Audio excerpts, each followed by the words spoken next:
عقل کے لحاظ سے ذرا سمجھتے ہیں کہ کسی بھی چیز کے بارے میں جاننے کے لیے ہمیں کیا کیا ضروریات ہوتی ہیں، کن کن چیزوں کا لحاظ رکھنا ہوتا ہے۔ تو یاد رکھے گا، کسی بھی چیز کے بارے میں جب ہم علم حاصل کرتے ہیں تو اس کی 3 ذرائع ہوتے ہیں، جس کو ہم کہتے ہیں ٹولز آف نالج، یعنی علم کے 3 بنیادی ذرائع ہیں، ایک ہے حواس، ایک ہے عقل اور ایک ہے وحی۔ حواس، عقل اور وحی، اس کے ذریعے سے ہم کسی چیز کے بارے میں جاننے کی تگ و دو اور کوشش اور سٹرگل اور جدوجہد کرتے ہیں، اور پھر ان 3 ذرائع کا اپنا اپنا ایک دائرہ کار ہے۔ جب ہم ان 3 ذرائع کا اپنا دائرہ کار سمجھ بیٹھیں گے تو انشاءاللہ الحاق کا چہرہ بے نقاب ہو جائے گا ہمارے سامنے۔ جو خود کو عقل پرست کہتے ہیں اور جو چیز ان کے مشاہدے اور عقل میں نہیں آتی اس کا انکار کرتے ہیں، تو چلے ہم ذرا ڈیٹیل سے دیکھتے ہیں کہ کیا انسان جب اسی طرح صرف عقل پر بھروسہ کرتا ہے تو کیا وہ انسان عاقل ہے؟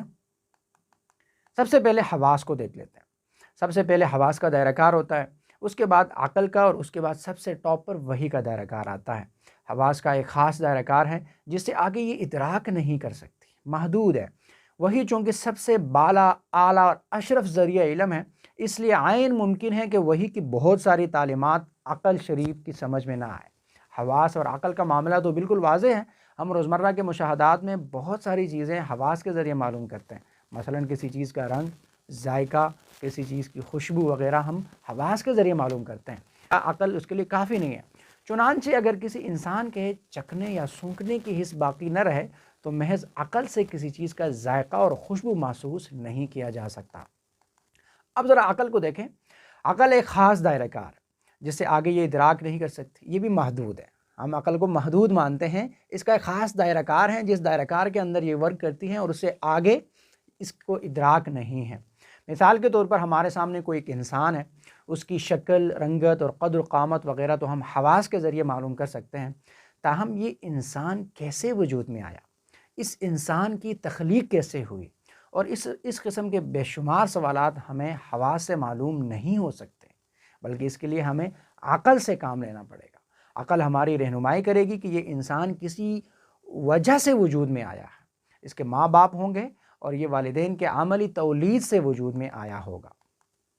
اب اس کے بعد ہم وحی کو ذرا دیکھتے ہیں۔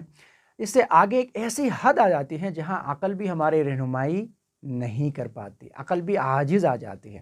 وہاں عقل سے اوپر کسی مافوق العقل یعنی ذریعہ علم کے ہمیں حاجت ہوگی، مثلا یہ کہ سب سے پہلا انسان کس طرح وجود میں آیا، یعنی یہ کائنات، اتنی بڑی کائنات کیسے وجود میں آئی، یہ کس کی تخلیق ہے۔ اس طرح بے شمار سوالات آپ کے ذہن میں آ رہے ہوں گے، تو ان سوالات کا جواب، تمام سوالات کے جوابات نہ تو حواس سے ممکن ہے نہ عقل سے ممکن ہے، کیونکہ یہ ان دونوں کے دائرہ کار سے بالکل باہر ہیں، ان کے اختیار سے باہر ہیں، تو یہ دونوں اس جگہ پہ عاجز ہو جاتے ہیں۔ اب تک ہم نے جتنی بھی باتیں عرض کی ہیں وہ بالکل عام فہم یعنی کامن سینس کے مطابق ہیں، لیکن یہاں جدید سائنس کے آڑ میں ملحدین حضرات ہمیں دھوکہ دینے کی کوشش کرتے ہیں۔ وہ سائنسی ترقی میں ہمیں الجھا کر یہ بتانے کی کوشش کرتے ہیں کہ ان سوالات کے جوابات میں کسی خالق یا ماورائی قوت کے ماننے کی ہرگز ضرورت ہی نہیں ہے، کیونکہ ہمارے پاس ان کا جواب ہے۔ حالانکہ جب ہم ان سے پوچھتے ہیں کہ جناب علی بتائیں نا آپ کے پاس کیا جواب ہے، یہ نظام کیسے وجود میں آیا اور کیوں وجود میں آیا، مقصد کیا ہے، تو کہتے ہیں دراصل یہ تو فطری قوانین کی وجہ سے وجود میں آیا، اور فطری قوانین پر ہی یہ نظام چل رہا ہے، اور یہی قوانین ہی اس کائنات کے اصل محرک ہیں، لہٰذا ان سوالات کے لیے کسی خالق کو ماننے کی ضرورت نہیں ہے۔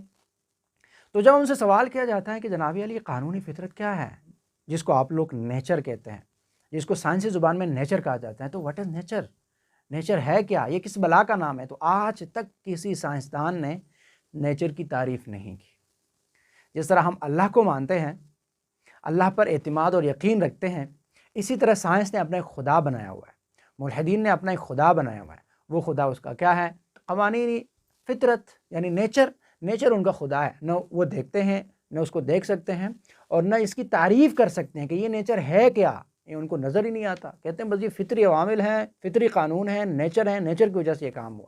آپ سب بھی جب اسکول میں پڑھتے تھے، اور اب بھی بہت سارے بچے پڑھ رہے ہوں گے، تو اسکول کے اندر جب سائنس کا کوئی ٹاپک ہمیں بتایا جا رہا ہوتا تھا تو آخر میں جا کے بتایا جاتا یہ نیچر کی وجہ سے ہوا، یہ کام کس وجہ سے ہوا؟ نیچر کی وجہ سے ہوا، یہ فورس کی وجہ سے ہوا، یہ قوت کی وجہ سے ہوا۔ لیکن آج تک کوئی سائنسدان نہیں بتا سکا کہ یہ فورس کیا ہے، یہ نیچر کیا ہے، یہ فورس کہاں سے آئی، یہ نیچر کہاں سے آئی؟ ان کے پاس کوئی جواب نہیں ہے۔